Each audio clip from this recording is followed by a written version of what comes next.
मैं हरीश कुमार साहू जुगल sir online classes में आप सभी विद्यार्थियों का हार्दिक स्वागत करता हूं। आज आप मेरे साथ पढ़ेंगे राजस्थान के प्रमुख किसान आंदोलन।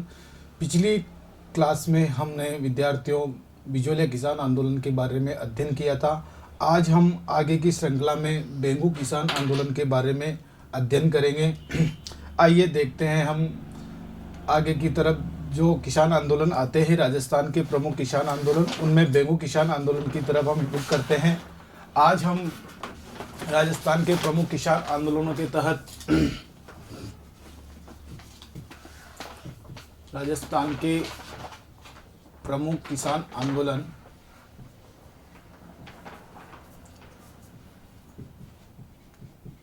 आंदोलन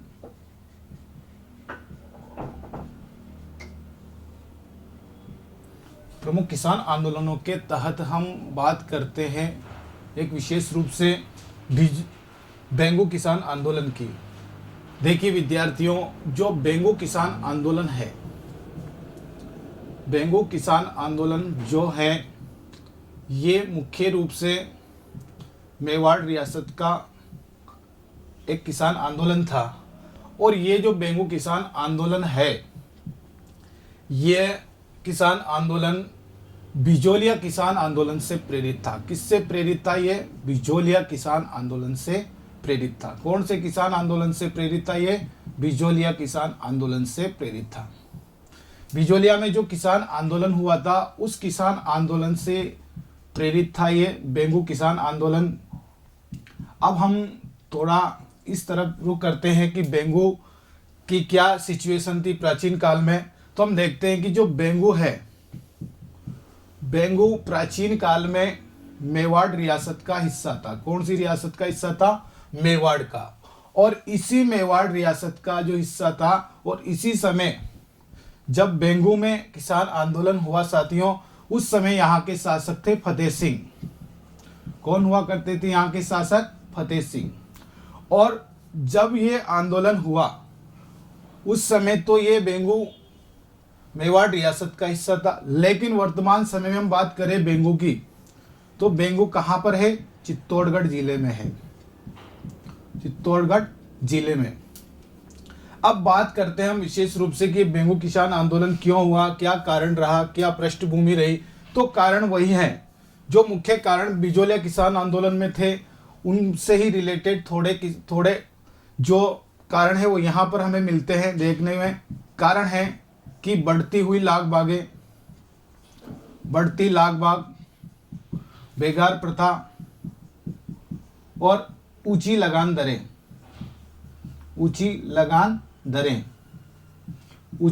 दर, यही प्रमुख कारण रहता है किसका? बेंगू किसान आंदोलन का। अब यहाँ पर हम देखते हैं कि इन किसानों में राजनीतिक चेतना लाने का काम किसने किया। तो हम देखते हैं कि यहाँ पर जो राजस्थान सेवा संघ है, राजस्थान सेवा संघ जो है उसके जो प्रमुख पदाधिकारी थे, प्रमुख पदाधिकारियों की बात करें हम, विजय सिंह पथिक, राम नारायण चौधरी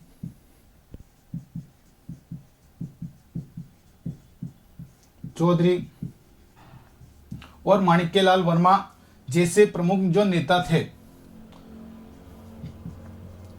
जो बिजोलिया आंदोलन से भी जुड़े हुए थे। इन लोगों ने बेंगू की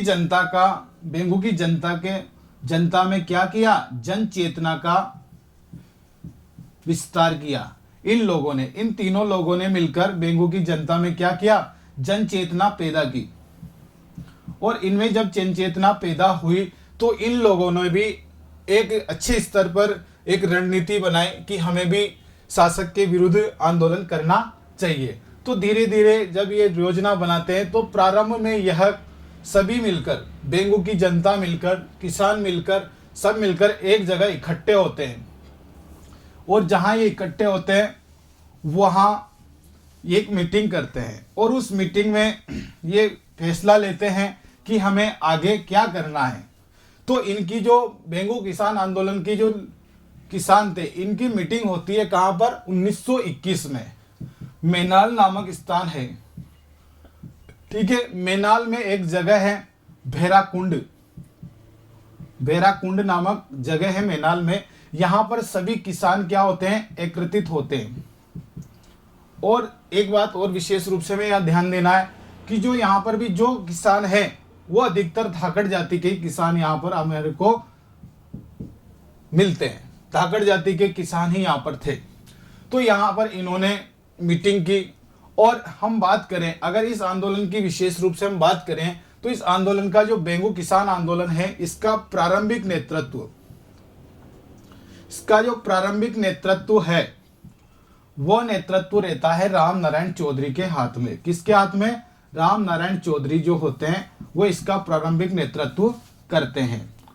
जैसे ही राम नारायण चौधरी इसका प्रारंभिक नेतृत्व करते हैं तो किसान इनके साथ में हो जाते हैं। और फिर क्या होता है कि ये सभी मिलकर 1922 में ये क्या करते हैं, जो यहाँ का ठाकुर होता है, यहाँ का जो जागीरदार होता है, बेंगो का जो जागीरदार होता है वो ठाकुर अनूप सिंह होता है। कौन होता है? ठाकुर अनूप सिंह। तो हम देखते हैं कि राम नारायण चौधरी और किसान, मतलब हम देखते हैं कि जो राम नारायण चौधरी है इन किसानों के नेता थे। तो इन किसानों की तरफ से राम नारायण चौधरी ठाकुर अनूप सिंह से एक समझौता करता है। किस जगह पर करते हैं समझौता? पारसोली नामक स्थान पर यह समझौता होता है। तो जो ये समझौता होता है किस जगह पर होता है? पारसोली में एक समझौता होता है।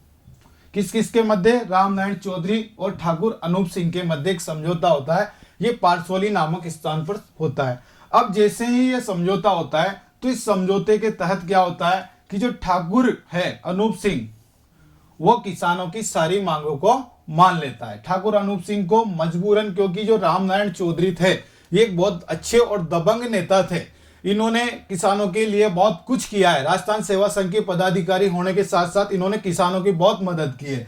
तो यहाँ पर इन्होंने एक ऐसा अच्छा माहौल बनाया कि किसानों की यहाँ पर एक जीत हो जाती है। तो जीत के फलस्वरूप क्या होता है, किसानों की अधिकांश मांगे क्या हो जाती है? स्वीकार कर ली जाती है। मांगे क्या कर ली जाती है? स्वीकार कर ली जाती है। अब जैसे ही ये मांगे स्वीकार होती है तो इसका पता किसको लगता है? महाराणा को। इसका पता किसको लगता है? इसकी जानकारी हो जाती है किसको? महाराणा को। और महाराणा को इसकी जैसे ही जानकारी होती है तो महाराणा क्या होता है? नाराज हो जाता है। जैसे महाराणा को इसकी जानकारी मिलती है तो महाराणा नाराज हो जाता है। और महाराणा तुरंत प्रभाव से क्या करता है? वापस यहाँ पर अपने व्यक्तियों को भेज देता है, संदेशा भेज देता है और इस समझौते को क्या करता है? महाराणा रद्द करवा देता है। क्या करवा देता है? इस समझौते को महाराणा रद्द करवाता है। और रद्द करवाने के साथ साथ इस समझौते को महाराणा बोल्शेविक समझौते की संज्ञा देता है। ध्यान दीजिए, पारसोली समझौता जो है, पारसोली समझौता, इसे महाराणा क्या संज्ञा देता है? बोल्शेविक समझौते की संज्ञा देता है। क्या कहता है इसको? बोल्शेविक समझौता। और इस समझौते को क्या होता है? महाराणा क्या कर देता है? रद्द करवा देता है, रद्द कर देता है। अब जैसे ही महाराणा इसको रद्द करता है तो फिर महाराणा एक काम यहां पर करता है। महाराणा क्या करते हैं? महाराणा एक मेवाड़ के ट्रेंच नामक के अधिकारी होते हैं। जो मेवाड़ के क्या होते हैं? ट्रेंच, भूमि बंदोबस्त अधिकारी होते हैं। क्या होते हैं ये? भूमि बंदोबस्त अधिकारी होते हैं, ट्रेंच। और इन ट्रेंच की अध्यक्षता में एक नया आयोग गठित करते हैं। कौन सा आयोग गठित करते हैं? ट्रेंच आयोग। एक ट्रेंच आयोग का गठन करते हैं। कौन? महाराणा। और इस ट्रेंच आयोग को जिम्मेदारी देते हैं कि आप किसानों के पास जाइए और किसानों की जो समस्या है उसके बारे में जानकारी लीजिए और जो कुछ हो सकता है वो आप करने का, उनको मदद करने का प्रयास कीजिए। तो ये ट्रेंच आयोग के जो सदस्य थे, ट्रेंच, ये वहां जाते हैं। कहां पर? गोविंदपुरा गांव में।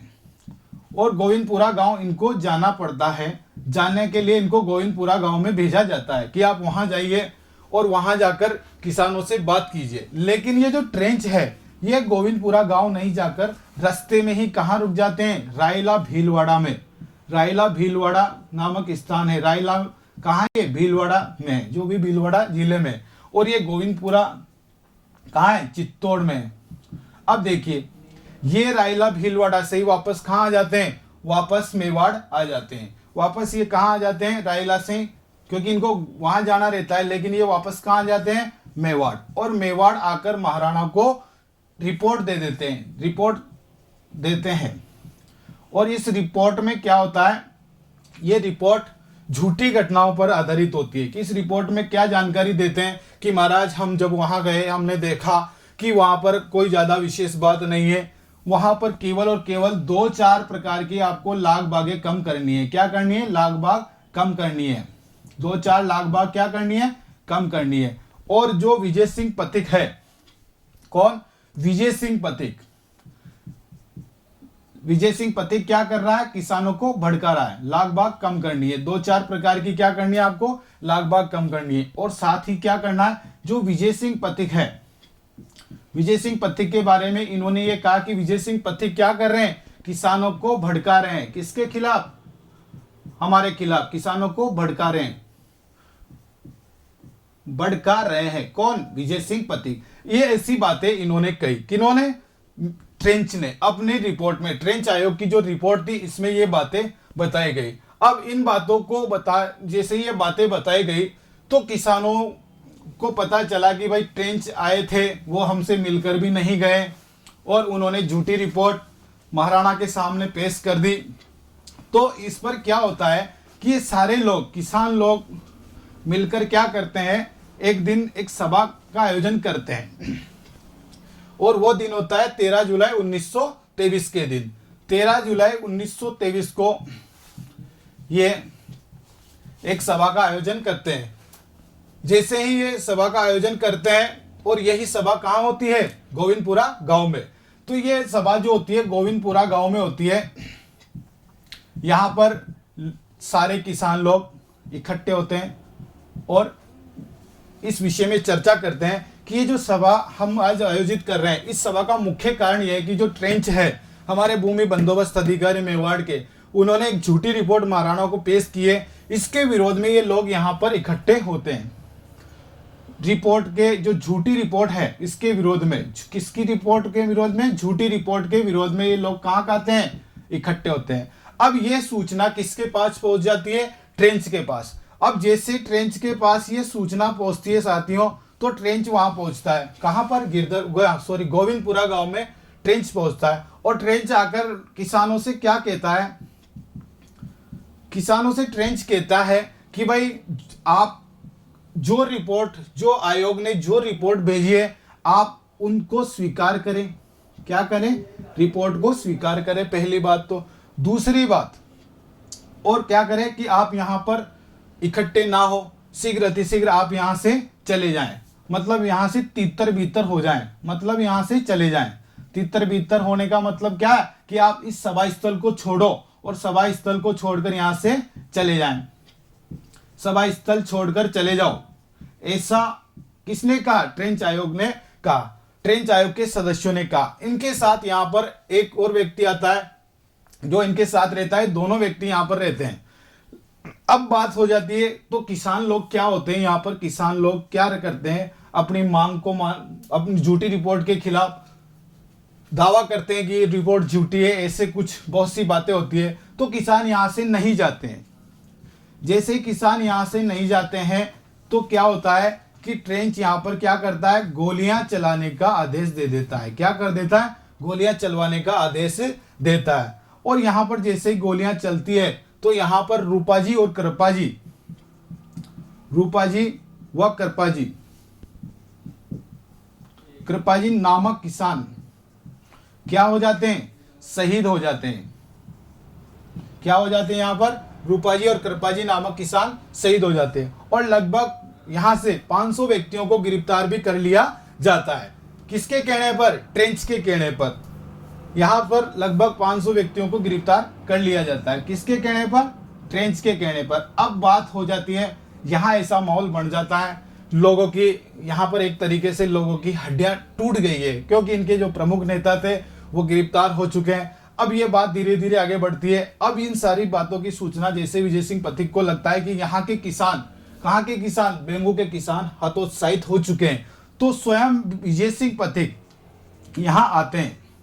विजय सिंह पथिक आते हैं और इनका हौसला क्या करते हैं, हौसला बुलंद करते हैं। किसानों का क्या करते हैं, किसानों का हौसला बुलंद करते हैं। किसानों का हौसला बुलंद करने का काम यहाँ पर कौन करते हैं, विजय सिंह पथिक किसानों का हौसला बुलंद कर देते हैं और उनसे कहते हैं कि आपको चिंता करने की कोई बात नहीं है, मैं अब इस आंदोलन की भागडोर अपने हाथों में लूंगा। लेकिन वो भी क्या करते हैं, विजय सिंह पथिक भी खुले रूप से नहीं लेते हैं आंदोलन की भागडोर को। कैसे लेते हैं, गुप्त रूप से। विजय सिंह पथिक गुप्त रूप से इस आंदोलन की भागडोर को संभालते हैं, गुप्त रूप से आंदोलन की बागडोर को संभालते हैं। कौन, विजय सिंह पथिक आंदोलन की बागडोर को संभालते हैं।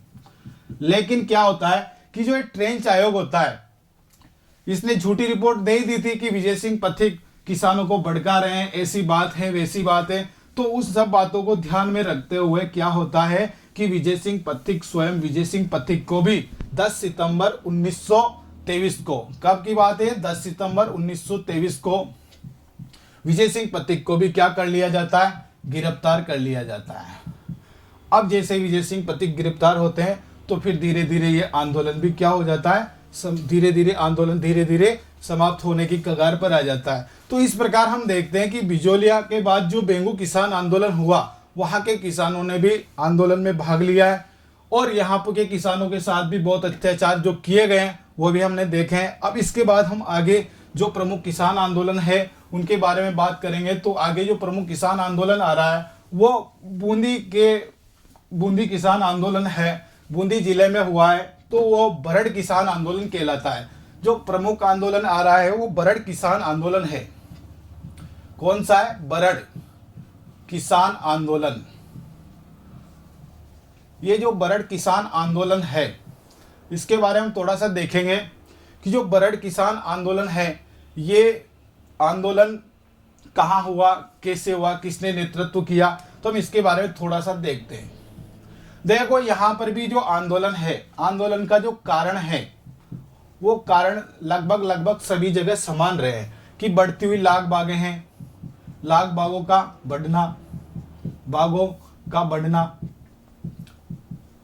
बेगार प्रथा और ऊंची लगान दर, और क्या है, ऊंची लगान दर, ये प्रमुख कारण रहे हैं किसके, बरड़ किसान आंदोलन के। अब बरड़ के बारे में देखते हैं कि जो ये मेन किसान आंदोलन है इसका नाम बरड़ क्यों रखा गया। तो हम देखते हैं कि ये जो सारी घटनाएं इस किसान आंदोलन में, जब हम घटनाओं के बारे में जानेंगे तो एक स्थान का नाम आता है, वो स्थान है डाबी। और इस डाबी को क्या कहते हैं, बरड़ क्षेत्र कहा जाता है। क्या कहा जाता है, इस डाबी को बरड़ क्षेत्र कहा जाता है। इसलिए इस किसान आंदोलन का नाम बरड़ किसान आंदोलन रखा गया है। अब हम बात करते हैं इस किसान आंदोलन का जो नेतृत्व है किसने किया। इस किसान आंदोलन का नेतृत्व राजस्थान सेवा संघ है, राजस्थान सेवा संघ। कौन सा संघ, राजस्थान सेवा संघ। इसके क्रमठ कार्यकर्ता थे। कौन थे इसके, क्रमठ कार्यकर्ता। इसके प्रमुख कार्यकर्ता यानी क्रमठ कार्यकर्ता थे, उनका नाम है पंडित नेनूराम शर्मा। पंडित नेनूराम शर्मा, राम शर्मा, इन्होंने इस आंदोलन का नेतृत्व किया है।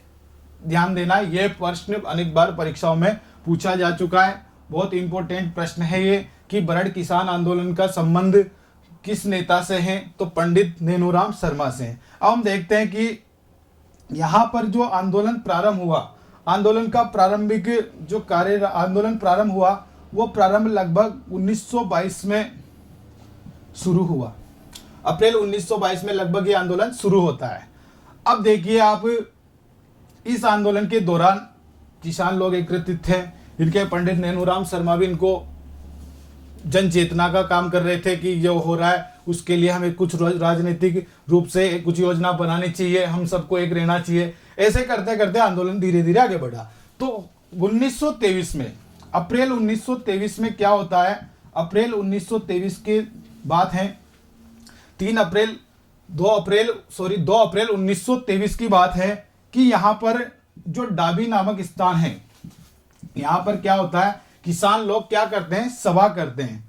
किसान एक सभा का आयोजन करते हैं, किसान सभा का आयोजन करते हैं। और इस सभा का आयोजन जो होता है वो किसके नेतृत्व में होता है, पंडित नेनूराम शर्मा की अध्यक्षता में यहाँ पर क्या होता है, एक किसान सभा का आयोजन होता है। इसकी अध्यक्षता पंडित नेनूराम शर्मा करते। अब यहाँ पर क्या होता है, यहाँ पर हम देखते हैं कि किसानों की सभा हो रही है और इस किसानों की सभा में नानक जी भील जो है, नानक जी वो क्या करते हैं, झंडा गीत गाते हैं। क्या करते हैं, झंडा गीत गाते हैं। अब जो ये सभा हो रही थी इसकी जानकारी पुलिस वालों को, यानी कि जो रियासत के जो पुलिस वाले थे या कमांडर थे, इनको मिल जाती है। तो वहां पर क्या होता है कि नानक जी भील जब झंडा गीत गा रहे थे उस समय पुलिस का इनकी जो पुलिस विभाग था उसका एक अधिकारी रहता है यहाँ पर, कौन, इकराम हुसैन। ये यहाँ पर पहुंचता है, कौन, इकराम हुसैन यहाँ पर पहुंच जाता है। और ये इकराम हुसैन जैसे ही यहाँ पहुंचता है तो ये इन लोगों को थोड़ा बहुत डरा धमकाता है, लेकिन ये लोग डरते नहीं है। तो ये क्या करता है, इकराम हुसैन यहाँ पर गोलियां चला देता है। तो इकराम हुसैन जैसे यहाँ गोलियां चलाता है तो नानक जी भील के साथ साथ यहाँ पर देवलाल गुज्जर भी यहाँ पर क्या हो जाते हैं, शहीद हो जाते हैं। क्या हो जाते हैं, धीरे धीरे यहाँ पर इन दोनों लोग, यहाँ पर एक नानक जी भील हैं और देवलाल गुज्जर, ये दोनों क्या हो जाते हैं, यहाँ पर शहीद हो जाते हैं। और यहाँ पर ये घटना इसकी भी निंदा की जाती है। इसकी निंदा की जाती है कि धीरे धीरे ऐसी घटनाएं बढ़ रही है तो किसानों में और ये जो लोग थे नेतृत्व करने वाले लोग, इनमें भी इनका विरोध करने का और जज्बा बढ़ जाता है। परंतु धीरे धीरे क्या होता है कि 1923 के बाद धीरे धीरे क्या होता है कि 1900 लगभग जैसे ही धीरे धीरे क्या होता है कि जो राजस्थान सेवा संघ है, राजस्थान सेवा संघ का लगभग क्या हो जाता है 1927 के लगभग कुछ इनमें क्या हो जाता है, मन मुटाव हो जाता है। इनके जो नेता होते हैं इनमें क्या हो जाता है, मन मुटाव हो जाता है। इसके कारण फिर ये आंदोलन क्या हो जाता है, धीरे धीरे आंदोलन समाप्त हो जाता है।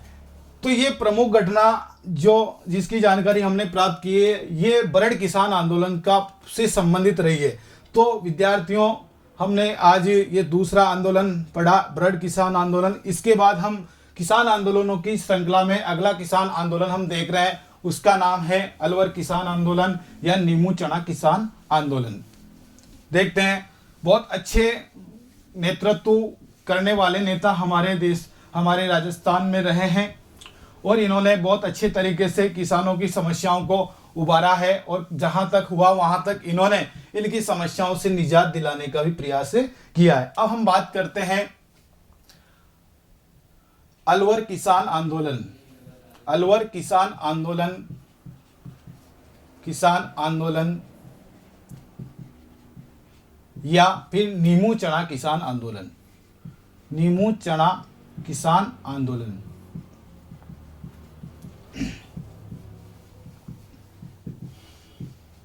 अब देखिए, नीमू चना किसान आंदोलन जो है और अलवर किसान आंदोलन है, ये दोनों ही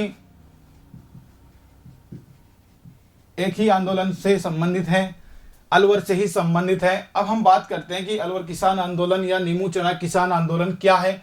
अब इससे थोड़ा इसकी पृष्ठभूमि, थोड़ा ऐतिहासिक पृष्ठभूमि देखते हैं कि देखिए, अलवर जो अलवर है, अलवर में जब ये आंदोलन हुआ 1925 के समय ये आंदोलन हुआ है। हालांकि शुरुआत तो 1921 से ही हो जाती है, इसकी पृष्ठभूमि 1921 से तैयार हो जाती है, लेकिन जो आंदोलन की जो मेन घटना होती है वो 14 मई 1925 को होती है। तो आप देखिए, अलवर उस समय क्या है, खालसा के अधीन था। खालसा का मतलब आप थोड़ा सा यहाँ समझने का प्रयास कीजिए।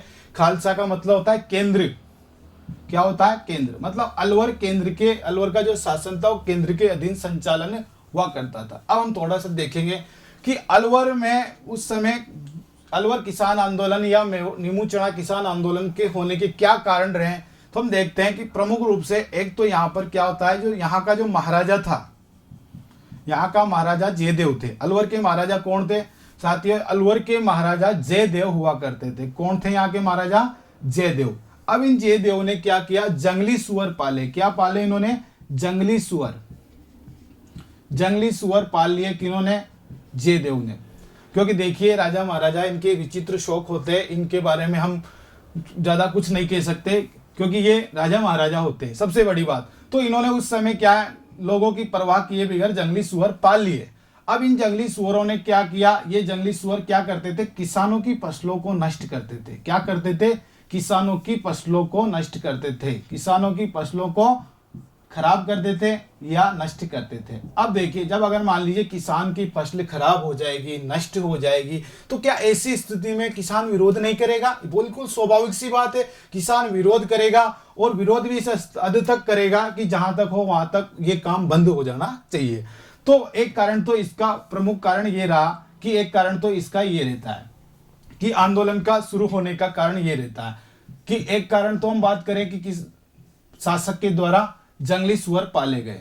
दूसरा कारण ये रहता है कि बढ़ती हुई राजस्व की दरें, बढ़ती हुई राजस्व की दरें। अब देखिए यहां पर क्या होता है, राजस्व दरें 1922 से पहले तो यहां पर राजस्व की सामान्य दर थी और यहां पर जो राजस्व लिया जाता था उसमें क्या होता था, राजपूत और ब्राह्मण वर्ग से राजस्व में राजपूत और ब्राह्मण वर्ग को थोड़ी रियायत दी जाती थी।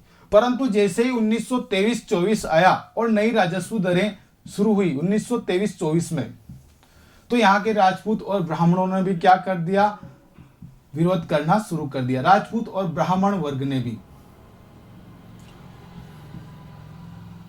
ब्राह्मण वर्ग ने भी क्या कर दिया, विरोध शुरू कर दिया। अब ये इस बात की सूचना किसको लिख गई, इस बात की सूचना भी किसको पहुंच गई, महाराजा जयदेव को।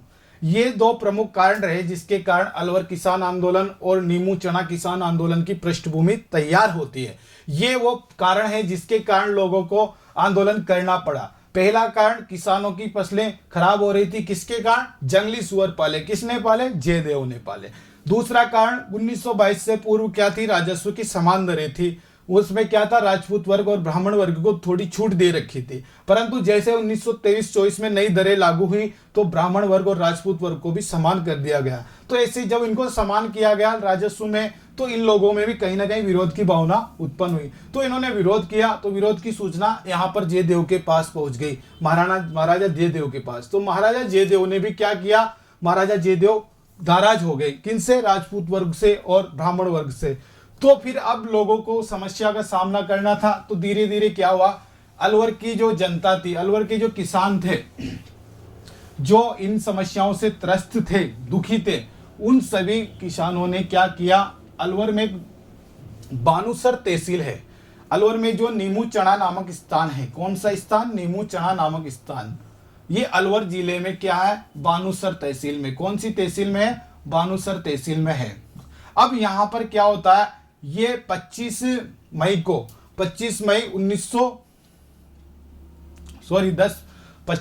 1900 के लगभग जो नीमू चना में बानुसर नामक स्थान पर ये क्या करते हैं, एक मीटिंग करते हैं। अब जब मीटिंग करते हैं तो यहाँ पर क्या होता है, सारे लोग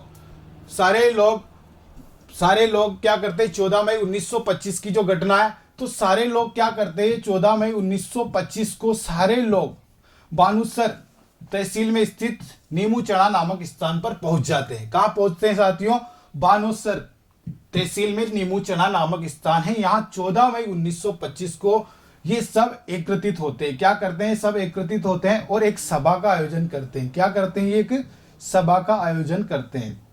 और यहाँ पर जो सभा होती है, ये सभा बहुत अच्छी तरीके से चल रही होती है। तो यहाँ पर जब सभा चलती है तो इसी चलती हुई सभा के बीच में एक पुलिस अधिकारी आ जाता है, छज्जू सिंह, वहां पर पहुंचता है और वह इनको क्या करता है, इनसे कहता है कि आप सभा क्यों कर रहे हो, आपको क्या दिक्कत आ रही है, ये है, आप सभा को भंग कीजिए, आप यहां से चली जाइए। ऐसी बातें इनके सामने आती है। परंतु ये लोग अपनी मांगों को लेकर क्या थे, अडिग थे। क्या थे ये लोग, अपनी मांगों को लेकर अडिग थे। तो यहाँ पर एक पुलिस अधिकारी यानी कि एक जो महाराजा है, महाराजा की तरफ से जो अधिकारी था, वो छज्जू सिंह यहाँ पर पहुंच जाता है। क्या कर देता है, छज्जू सिंह यहाँ पर पहुंचता है। कहां पर, नीमू चना नामक स्थान पर। कहां पर पहुंचता है, नीमू चना नामक स्थान पर।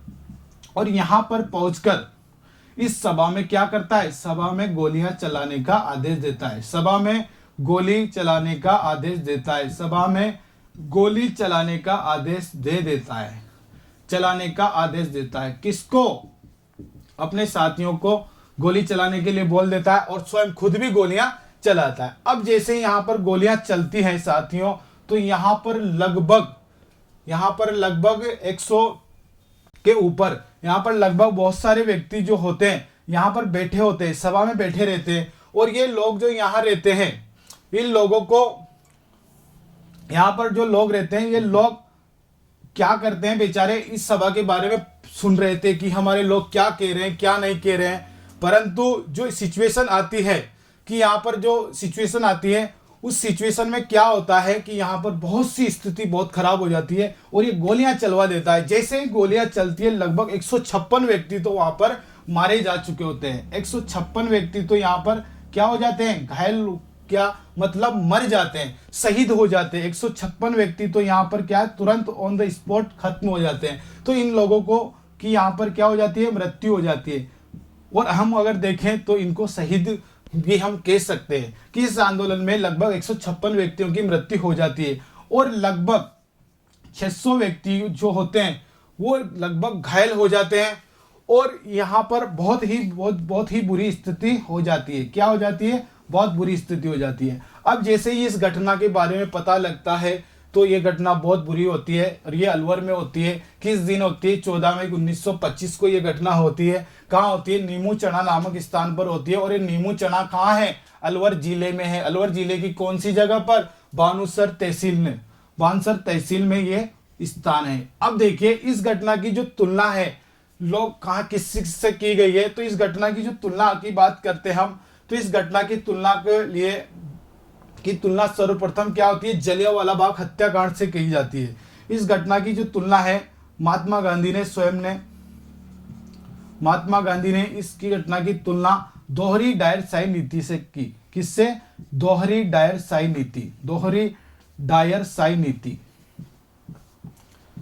नीति। महात्मा गांधी ने इस घटना की तुलना किससे की?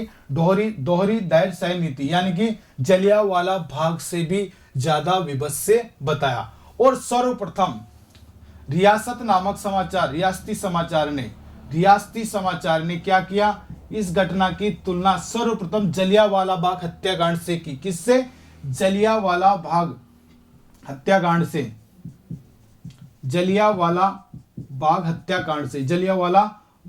हत्याकांड से इसकी तुलना की। किसने? रियासती नामक समाचार पत्र ने।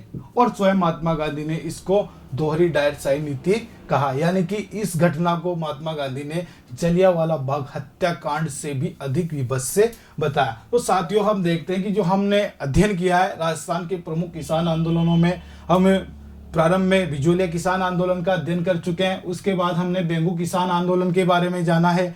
इसके बाद में हमने बरड़ किसान आंदोलन के बारे में अध्ययन किया और फिर हमने अलवर नींबू चना किसान आंदोलन के बारे में अध्ययन किया। और यही राजस्थान के प्रमुख किसान आंदोलन होते हैं जिनके बारे में परीक्षाओं में से अनेक प्रश्न पूछे भी जाते हैं। तो आज की जो क्लास है इसमें हम इतना ही अध्ययन करेंगे और आगे की जानकारी के लिए आगे के जो क्लास हैं उसके लिए हम आगे देखेंगे। आप सभी को बहुत बहुत धन्यवाद। Thank you.